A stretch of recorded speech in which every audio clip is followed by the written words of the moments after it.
Lesson learned, don't break the no contact rule.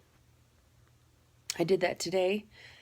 I went to our home that we still own jointly, the narcissist and I. I exchanged emails with my attorney. Our divorce is not final. He's evaded service for months. I left him last year, almost a year ago, and it's still it's still in its beginning phases due to his ignorance. So I exchanged an email with her asking about obtaining some of my personal things. I have not wanted to go back. I've not wanted to risk even running into him. I had to really steel myself to even re-enter the home, not knowing how I would react to being there. And her email to me said I did not need his permission to enter the home. We still owned it jointly. So I spoke with my significant other and my brother-in-law, who's a police officer. We agreed to all go together during the day while the narcissist was at work. And turns out he was not at work. Police were involved. They did not want to let me enter the home. He said he felt threatened. It must have killed him to say that he felt threatened, because he in no way wants to bring himself down on any level, but he knew that would be the one sure way to make sure that I was not allowed into the home. Long story short, he got the reactions out of me that he always got in the past. And as you know, a narcissist they want any kind of reaction they can get out of you at all. They don't care what it is. They don't even care. They don't care if it's negative. It doesn't matter to them. They just want to know that they get a reaction out of you because it shows them how much control they have over you.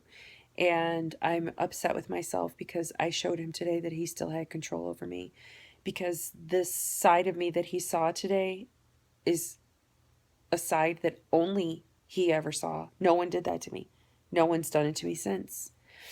And I'm really upset with myself for giving that to him, for losing a day, for that's what this is about.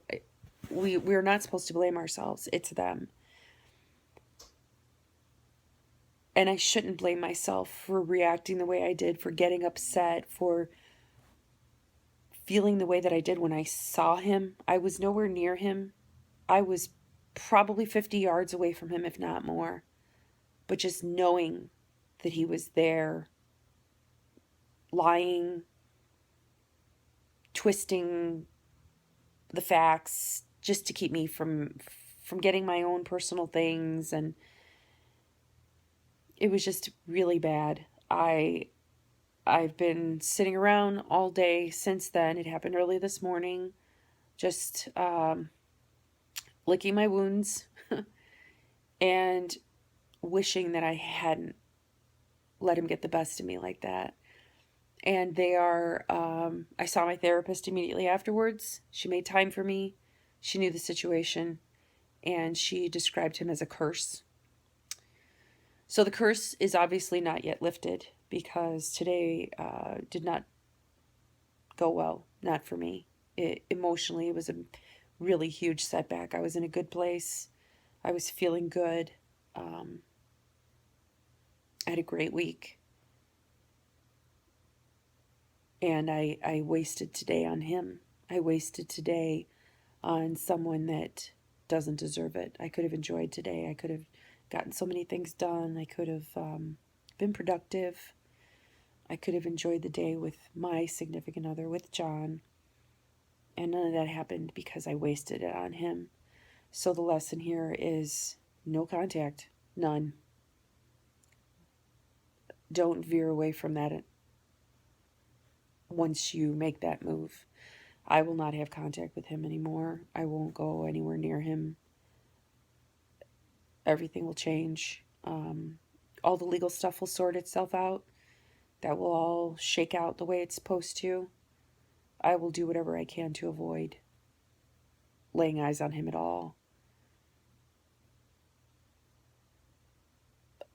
This is just a testament to how deep their ugliness gets inside of you, how deeply it gets a hold of you, it gets into your core, it gets into your being.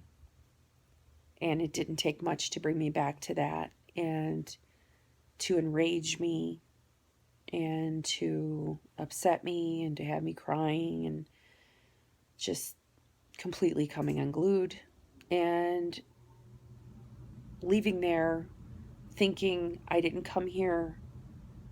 I didn't achieve what I came here to achieve. I left with nothing and feeling worthless. That's how he made me feel.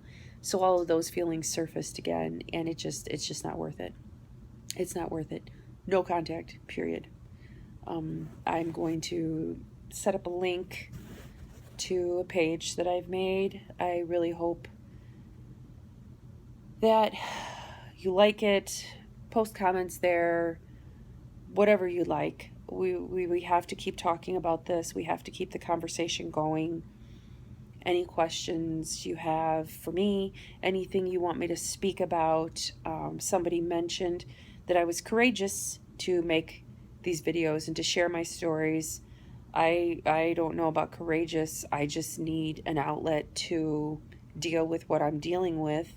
And if somebody out there has some things that they're dealing with and they're not ready to share it in this manner, but they would like some feedback, I'll share it for you. I'll do my best to convey it any way you send it to me. So at this point, that's all I can do, is share my stories, listen to you, listen to yours, answer your questions, and hopefully get a conversation going about how we can support each other in this, because it's an ugly, ugly business. Narcissists, emotional and mental abuse.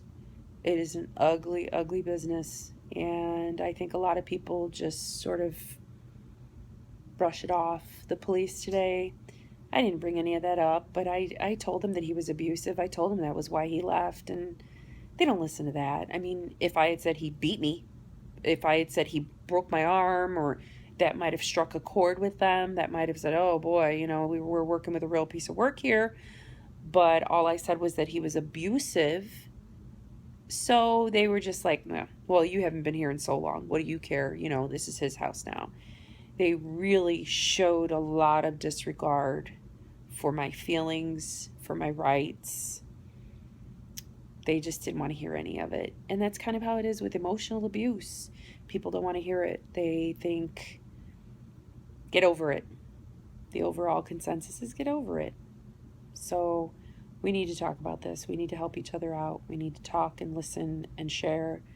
So I invite you to do so. I have to share. I decided I needed to share the bad with the good. There was a little bit of a gap there where I didn't make some videos because I was going through kind of a bad time. And I think that seeing the good and the bad is really, really important. I never imagined I would have a setback like this, a day like this, an emotional setback like this, because I was in a really good place, and it didn't take much because he was involved. The narcissist was involved in the situation. It did not take much to set me back to all of that and have all of that surface again. So I broke the golden rule when it comes to dealing with narcissists, and that is no contact. And I am going to do everything humanly possible to not break it again. Everything from now on will just go through attorneys and whatnot, because I won't do that to myself again. So thanks for watching. Don't forget to, if you want to leave comments, you can go to my page now. I'll post the link. You can send me a message at that page. You can email me at emery350@gmail.com if you do not want to publicly share your comments or your questions, and I can understand that. So I will add those things